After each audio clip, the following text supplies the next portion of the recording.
Welcome to Selectory, and today we'll be counting down our picks for the 10 best horror movies on Netflix. Horror movies are a great escape from the stresses of life.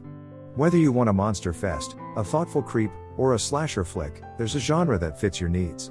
Our list is focused on the horror movies that have a solid reputation, as well as those that are well liked by aggregate sites like Rotten Tomatoes and Metacritic. The one common theme of these movies is that they explore the element of horror in a bloody good way.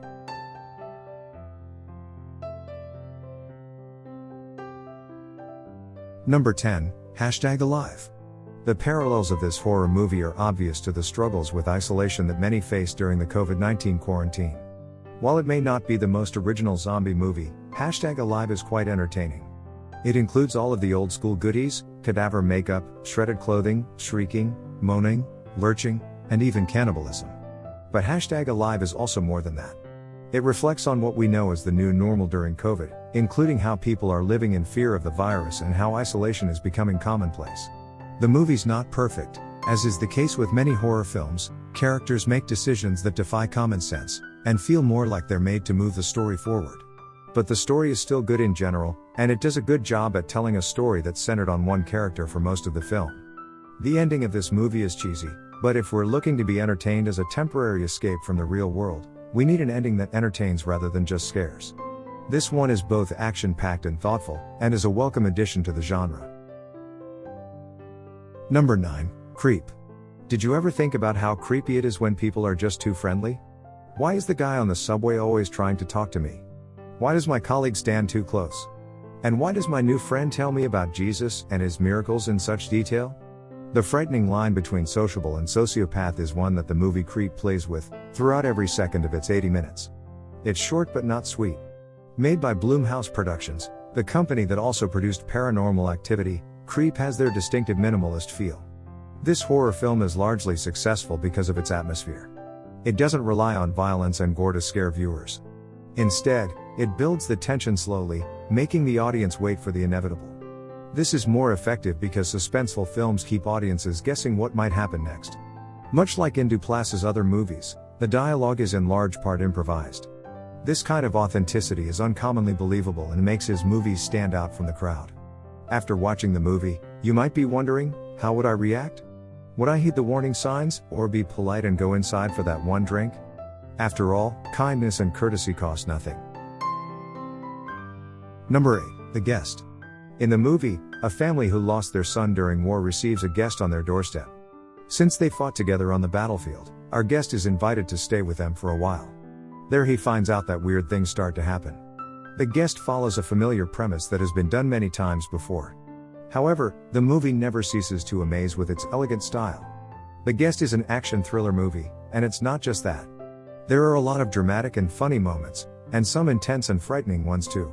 The film is ambitious in scope, but it all flows together seamlessly, and each emotional reaction keeps you on the edge of your seat waiting for what happens next. The Guest has its flaws, but for all its ups and downs it succeeds in being a film that is well written and directed, supported by the talents of an excellent cast. The main character Dan Stevens delivers a magnetic central performance, while the plot keeps you guessing until the credits roll. Number 7, Gerald's Game. There is a horrific and cruel trick we see in movies to torture someone. It is not enough to simply hurt them, you must show them exactly what you are going to do before you do it. The anticipation of what danger will come is often worse than the danger itself. A knife cuts in an instant, but waiting for that fateful moment when it finally slices you could be worse. Mike Flanagan is an expert at understanding this premise all too well. The opening scenes of Gerald's Game, based on the novel by Stephen King, show the audience all the film's implements with elegance and cruelty. Indeed, the movie is very much like life. It can be chilling or cheeky, dramatic or mild, but it never settles for long.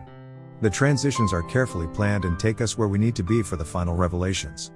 Without those scenes, without that dialogue, without that reveal, as surprising as it seems, the movie would have meant much less. Gerald's Game is a tightly wound thriller that creates a sense of dread. Carla Gugino and Bruce Greenwood give heartbreaking, raw performances that make it easy to ask and answer all of the big and little questions about Jesse, while the suspense of the film builds. The movie is beautifully written, filled with suspense, and crafted in such a way that leaves audiences wanting more.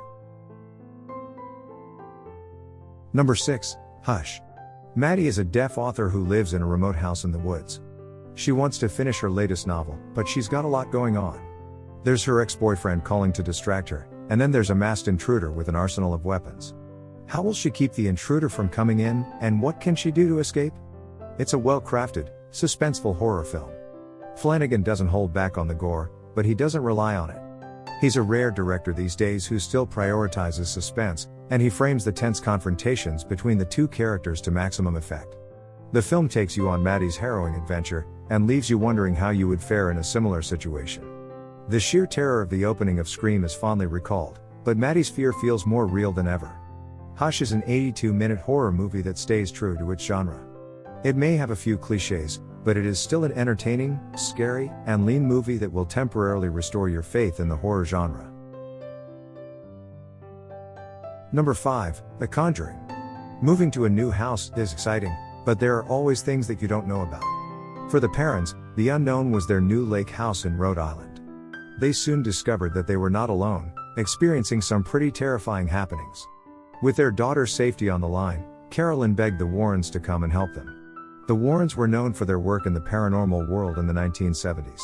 Ed was a demonologist, Lorraine was clairvoyant, and together they visited homes to banish any darkness lingering about. You might think this story sounds stale and overly familiar, but thanks to some cinematic direction and a cast that has your back, The Conjuring stands out from the poltergeist pack. James Wan's The Conjuring is a beautiful, scary, and fun horror film. Wan's skills in directing previous films, as well as his own tricks for creating tension, are put to good use in this beautifully crafted story. It's not just the scares that will haunt you after seeing this movie, it's the beauty of the film that you won't be able to shake. Number 4, Under the Shadow. In Farsi, a language with a history of repression, director Babak Anvari introduces a world where reality itself is questionable.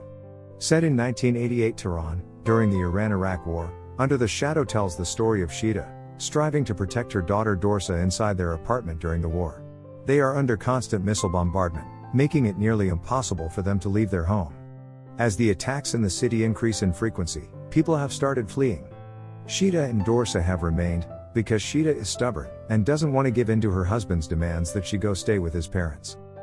Even with the paranormal elements, the trauma of war and societal upheaval is human-sized in the movie. The director is Iranian-born, with memories of the revolution and the years following. Under the Shadow is clearly a personal film, but one that's also well made. The visual effects are used sparingly but are truly spooky. There are many scenes that will make any viewer scream in terror. Number 3, His House. The world's current refugee crisis meets the terror of a haunted house in his house, the debut film by filmmaker Remy Weeks, which premiered at the Sundance Film Festival. It's an interesting twist on the well-worn hallmarks of Western horror. There are plenty of familiar startles and fake-out scares that are sure to make you jump out of your skin. What's really interesting about this movie is how it delves into the psychological cracks at the heart of its story. The film lives in a familiar, yet unsettling body. It's enjoyable as a horror flick, but it has an emotional depth that viewers can relate to.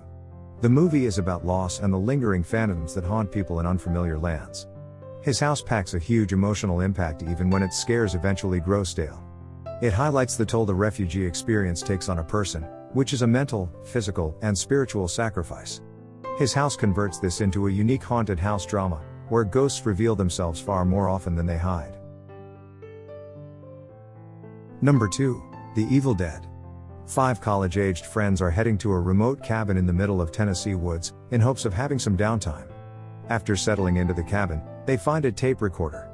As soon as they play it, they hear a voice from the previous owner of the cabin. The voice says something in a different language, but they figure out that it's an evil incantation from the Mortuum de Monto, the Book of the Dead. His chants quickly venture out into the forest, awakening an unholy force with the intent to turn each youth's body into a demon. Hell-bent on turning friends into monstrous demons, Ash is the lone survivor and must do anything he can to protect himself, and stop this before it happens to him too. It's been 40 years since The Evil Dead, a horror movie directed by Sam Raimi, first terrified filmgoers. The unique originality and unaltered, over-the-top violence is still exactly what movie fans crave to this day. It's a film that continues to get better with age, thus providing us with an undying experience that no other horror film can match. With legions of die-hard fans, this movie has come to be the quintessential horror classic. Before we continue, Be sure to subscribe to our channel and ring the bell to get notified about our latest videos. Number 1. Pan's Labyrinth. Fairy tales are fantastic, but today the genre is mainly confined to stories for children. That's a shame because taking them beyond the child world can be an incredible journey. Take Pan's Labyrinth for example. It shows us what is possible when fairy tales are taken into the realm of the adult world. The result is profound, beautiful, and awe-inspiring. The film screened at the 2006 Toronto International Film Festival, and was all three of these things and many more. Guillermo del Toro's masterpiece is a beautiful mix of gothic fantasy and political statement, with a heavy emphasis on love. It was inspired by his lifelong interest in the Spanish Civil War, and his fascination with horror and fantasy. Del Toro should be proud of himself for making such a good film. Instead of taking it to a studio, which would have altered the movie, he set out on his own and filmed it all in Spanish. The result is one of the must-see movies. As the film ends and credits roll, you will feel as if you just woke from a dream. Maybe some impressions, thoughts, and memories will fade, but certain vivid images will refuse to go away. This film is not only an incredible work of cinema, but is also one of the most original and memorable films in recent memory. Be sure to check out this video here on Selectory, and don't forget to subscribe and ring the bell to be notified about our latest videos.